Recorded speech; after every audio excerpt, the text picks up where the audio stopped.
Welcome back to Music Business News and Opinions, hosted by me, Tiffany Red, for the 100 Percenters. YouTube's global head of music, Leor Cohen, announced last week that YouTube paid $8 billion to the music industry between July 2024 and June of 2025. Now, y'all know me. You know my first question is, how much did songwriters make? Cohen said, today's $8 billion payout is a testament to the fact that the twin engine of ads and subscriptions is firing on all cylinders. This number is not an endpoint. It represents meaningful, sustained progress in our journey to build a long-term home for every artist, songwriter, and publisher on the global stage. So in his statement, he spoke about artists, songwriters, and publishers. They didn't mention record labels. And it made me wonder why. We reached out to them for comment. They got back to us yesterday, and let me tell you what they said. I'll read you what they said to us. A YouTube spokesperson said the $8 billion payout is inclusive of global label and publisher payments. But they didn't give us a breakdown of, what went to songwriters and publishers and what went to artists and labels. But my question to YouTube is, if they can confirm with us that that's a breakdown of how much labels get paid and publishers get paid, how come they didn't mention labels in their statement? Let me go back to this again. Leor says this number is not an endpoint. It represents meaningful, sustained progress in our journey to build a long-term home for every artist, songwriter, and publisher on the global stage. But then they confirmed with us that this number includes record labels. So why does their statement not include record labels? As it stands right now, in 2025, songwriters and music publishers make 15.25% of streaming revenue. Now, that's not all streaming revenue.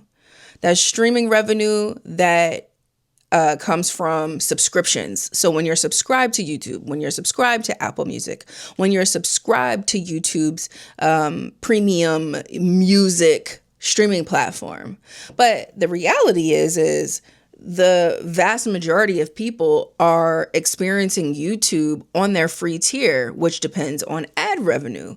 So when you go on YouTube and you watch a music video on YouTube, you don't have to be subscribed to their premium subscription in order to watch a music video. So how much do songwriters get paid from that?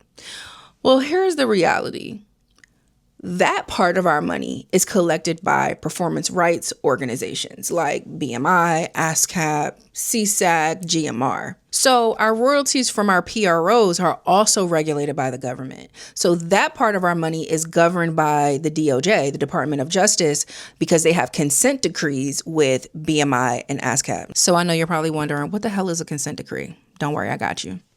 A consent decree is a legal agreement that the U.S. Department of Justice made decades ago with ASCAP and BMI to settle antitrust lawsuits. Now, what are antitrust? What is antitrust? Antitrust is when the government feels like you have too much control over the marketplace. The government's concern was that because these two PROs controlled the performance rights of millions of songs, they could unfairly set prices or restrict competition. So instead of shutting them down, the Department of Justice said, you can keep operating, but under certain rules.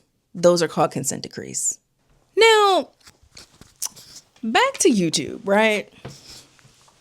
What I think is interesting about their messaging is that it is very, very focused on songwriters. The fact that they said songwriters and publishers lets you know that they want to make sure that in the narrative, they're showing up as a company that is paying songwriters and publishers.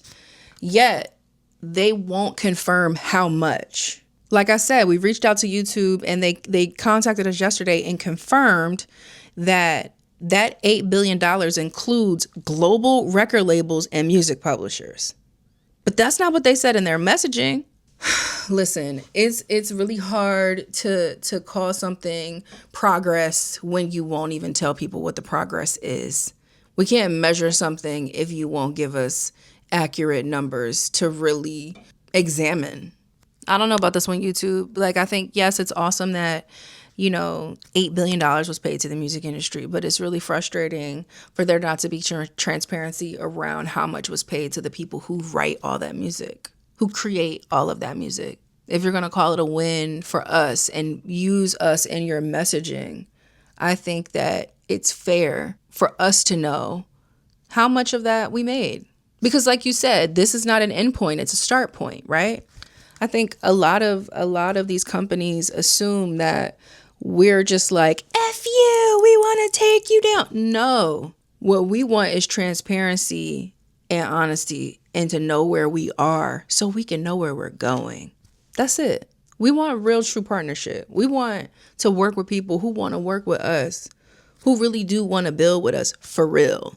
Not just say it, not use it in a shiny press release, with big numbers that make creatives feel like, oh my God, progress, when we still aren't feeling it in our wallet. Since the beginning of the 100%ers and the beginning of my advocacy, I have always stood 10 toes down on there being no excuse for songwriters not making money from recorded music. When you look at a number like $8 billion and know that a majority of that $8 billion went back into the system instead of to the people who created the art that is fueling the system, it's really frustrating. I mean, and I think it's really interesting that, the Department of Justice saw an antitrust issue with ASCAP and BMI representing so many copyrights, millions of copyrights, but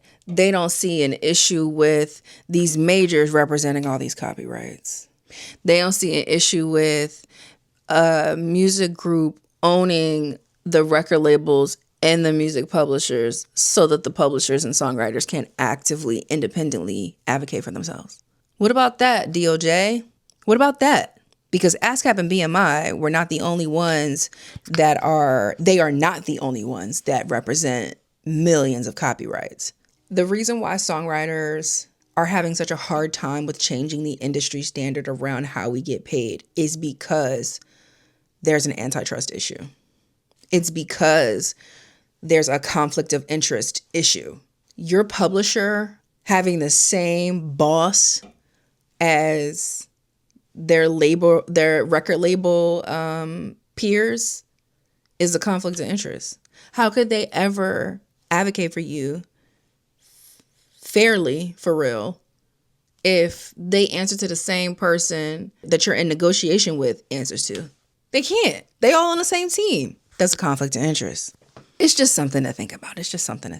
Thank you for joining me for another episode of Music News and Opinions for the 100%ers. I will see you next time.